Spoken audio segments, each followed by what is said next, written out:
Gerą vakarą visiems lietuviško futbolo gerbėjams. Sveiki sulaukę dar vienos OptiBet lygos akistatos. 31 turas įsibėgėja ir mes stebėsime, kaipgi sekasi Vilniaus Žalgiriui ir Kauno Žalgiriui. Dvi komandos, kurios praėjusį sezoną buvo pačios stipriausios. Gestimas bėga ten ir Girdvainis, smūgis į vartus ir Virpstas. Čia Sirgedas, perdavimas ir gal pagrindiniai vartininkai, kurie bus šiandien traumuoti, o čia Valskis. Atkreipiau dėmesį, kad šiek tiek prilaikytas buvo Dolžnikovas, dabar perdavimas, smūgis į vartus ir šalia vartų. Buvo visiškai laisvas, pataikyti nepavyko.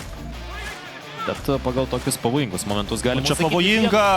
O čia Ir kokia klasė, puikus Nerijaus Valskio įvartis, šiek tiek sudvejojo ten Vilniaus Žalgirio žaidėjai, tačiau Nerijaus Valskio išpildymas, tarsi tai, ką matėme 2013 metais Marijampolės Sūduvoje. Neįmušė to įmuštau, galima taip sakyti, neįmušė Paulius Golubickas, o čia regis po Šabė Uzmendį. Kol kas žaidžia tikrai labai puikiai, bet dabar reikia gintis, nes Matijas Asojevus jau baudos aikštelė, jo perdavimas, puikiai žaidžia Kentišas, Verbickas, smūgis blokuojamas ir... Kai pirmos mušė Kauno Žalgiris taurės turnyre, tada laimėjo 3-0 prieš... Oi, kaip žaidžia Ojevusi ir bravo Dukai.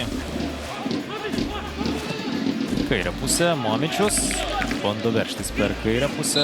Vilniaus Žalgiris dabar grąžina kamuolį į žaidimą, bet reikės dar kartą tai padaryti.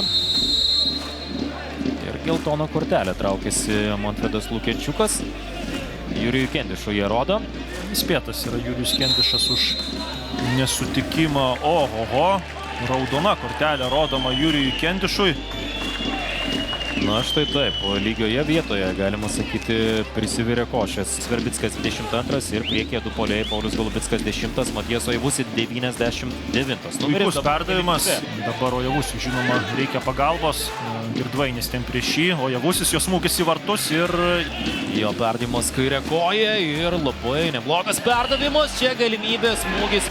Turbūt tas pakeltas kampinis buvo ta situacija, žinoma, įdomu pamatyti. Čia pavojingas žaidimas. Rodoma, ar tai yra raudona kortelė ir matome, kad taip lipta ant kojos, kas šiuolaikinėme futbole būna dažnai raudona kortelė.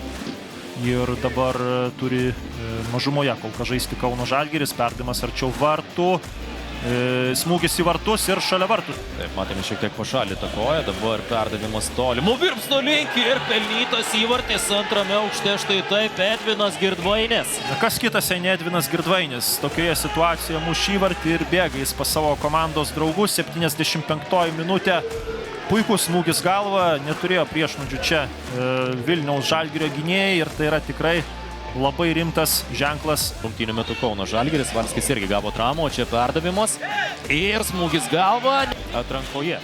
Žinoma, tai yra dar naujas klubas, yra visokių niuansų, turi būti 3 metai klubui, kol kas jam yra 2, bet faktas tas, kad galimybė gauti. O čia dar viena geltona kortelė, Goropsovas yra vejamos iš aikštės, nes jis gauna 2 geltonas korteles. Taigi ir Jurijus Kendišas ir Nikolesas Goropsovas.